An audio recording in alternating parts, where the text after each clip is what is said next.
মানে লিটারালি 9:30 থেকে ক্লাস আর আমাকে দেখো এখনো। Hello everyone, welcome back to my channel. And তার মধ্যে আবার এখানে একটা কি হয়েছে তখন থেকে ব্যাং সামনে একজনের বার্থডে আসছে।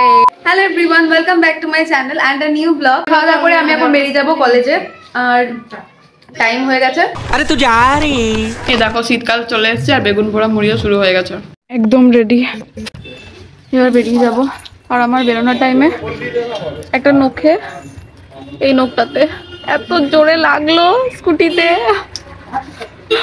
চলে এসছি। প্রত্যেকবার আমার এমনই হয় যে চলে আসে ম্যাম, ক্লাসে ঢুকে যায়, 15 মিনিট পর আমি ঢুকি। এটা হবেই হবেই।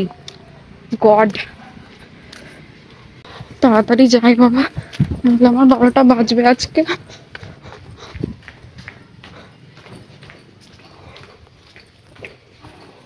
এই ঘড়িটা খারাপ। আর এখন কটা বাজছে? আসল কটা বাজছে এখন?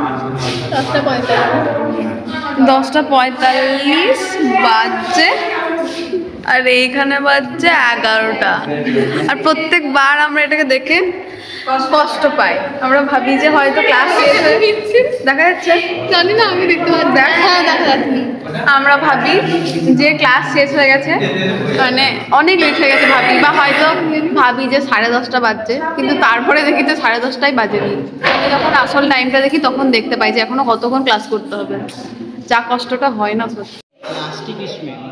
তখন থেকে ফর্ম ফিল আপ করতে বসেছি আর একবারও ফর্ম ফিল আপ হচ্ছে না। আমার ফর্ম ফিল আপের প্রসেস এখনো শেষ হয়নি, মানে হচ্ছেই না। লাইভ ফটোটা যেটা ক্যাপচার করা দরকার তখন থেকে কি একটা প্রবলেম হচ্ছে, তো সেটা হচ্ছেই না একদমই। গোটা ডিপার্টমেন্টে সব দিকে আমরা ট্রাই করলাম, তো হলো না। এখন আমরা যাচ্ছি সেন্ট্রাল লাইব্রেরি, আর সেন্ট্রাল লাইব্রেরিতে গিয়ে আরেকবার ট্রাই করব। দেখা যাক কি হয়।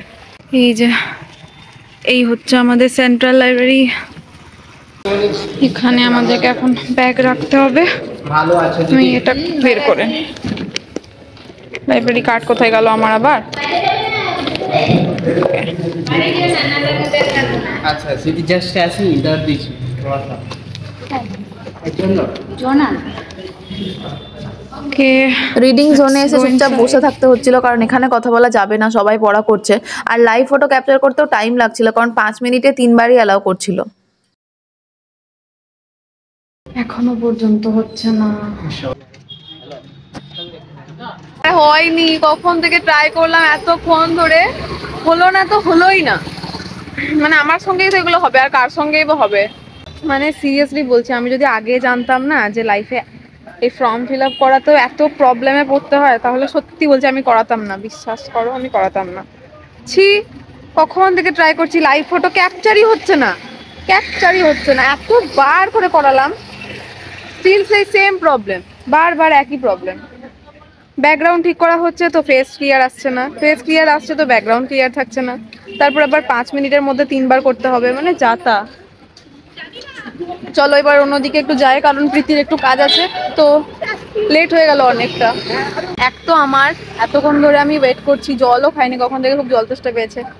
এক প্রীতি দাঁড়িয়ে আছে, আর রাহুলের তো কখন থেকে টাইম নষ্ট হচ্ছে, যদিও ওই টাইমটা অনেক পড়া করে। এখন আমরা যাব একটা ফটো ফ্রেমের দোকানে, ওখানে আমাদের দুজনেরই কিছু কাজ আছে, আমারও কিছু আছে যেটা সিক্রেট। এই যে মাওবাদী সাজছে এবারে, আর আমাদেরকে এখান থেকে বেরোতে হবে এবার। এই দেখো, এটা হচ্ছে আমাদের সাইকেল, গাড়ি সবকিছু স্ট্যান্ড এরিয়া, মানে পার্কিং এরিয়া। সামনে একজনের বার্থডে আসছে, ওই জন্য একটা কিছু ভাবছি। বার্থডে আসছে বুঝে নেব। চলো আমরা বেরিয়ে যাই, লেট করে লাভ নেই। আর তো রেডি হওয়া কি হচ্ছে না নাকি? শেষ কর তাড়াতাড়ি।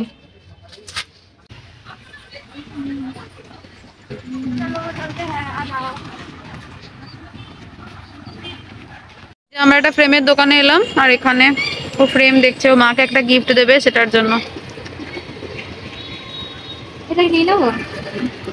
হ্যাঁ, এটা ব্রাউনটা তো বাড়ির জন্য ভালোই লাগছে। আসলে এখানে ওর দাদুর ছবিটা এখানে লাগানো হবে, তো সেটাই ওর মাকে গিফট দেবে। হয়ে গেল নেওয়া, ওর নেওয়া হয়ে গেল, বাট আমার হলো না, কারণ আমি যেটা চাইছিলাম সেটা পেলাম না। তো চলো অন্য কোথাও দেখি এখন।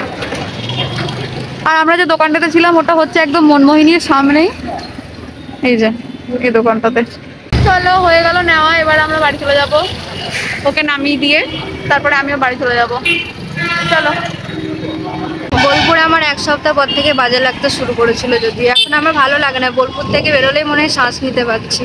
বাবা বলিস না, ওটা আমারও লাগে, কারণ এই জায়গাতে যখন আমি পড়তাম না ইউনিভার্সিটিতে তখন আমার খুব ভালো লাগতো জায়গাটা, কিন্তু এখন আমার অতীব যখন চলে এসেছি আমার হোস্টেলে। হ্যাঁ, মানে আজকের দিনটার মতো বোরিং দিন আর মনে হয় যায় না, এতটাই বোরিং আজকের দিনটা। তার মধ্যে আমি ভাবলাম ফর্ম ফিল আপটা আজকে হয়ে যাবে, মানে সত্যি হলো না। হয়ে গেলে একটা ইয়েটা কম থাকতো আর থাকতো যে না বিরক্তি হয়ে লাগতো না, এখন আর বিরক্তি লাগছে আমার। তার মধ্যে আবার এখানে একটা কি হয়েছে তখন থেকে ব্যাংক, এই যে এটা হচ্ছে মিউজিয়াম, আর এইটা হচ্ছে প্রীতিদের হোস্টেল, এদিকে যেতে হয়।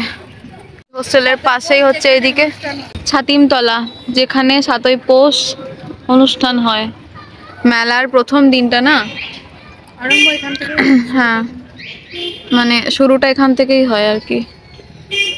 এই যে ছাতিমতলা, এখানে লেখাও আছে ছাতিমতলা। এই সাইডটা পড়বে আমাদের পাঠ্যভবন, এই পোর্শনটার পরের পোর্শনটা, আর এই রাস্তাটা দিয়ে গিয়ে সোজা এই দিকে একটা যেতে হবে, তো ওই দিকে গিয়ে পড়বে ওদের হোস্টেলগুলো। পর হোস্টেল আছে, আবার হোস্টেলগুলোর আলাদা আলাদা সব নামও আছে। একটা হচ্ছে গোয়েঙ্কা, বিড়লা, শ্রীসদন, মাধবী বিতান আর প্রতিমা, এই কটা মানে ওই লাইনে সব কটা এরকম। তারপর ওদিকে আছে ছেলেদের হোস্টেল। চলো চলতে হ্যাঁ, ঘর চলতে হ্যাঁ, বাই বাই।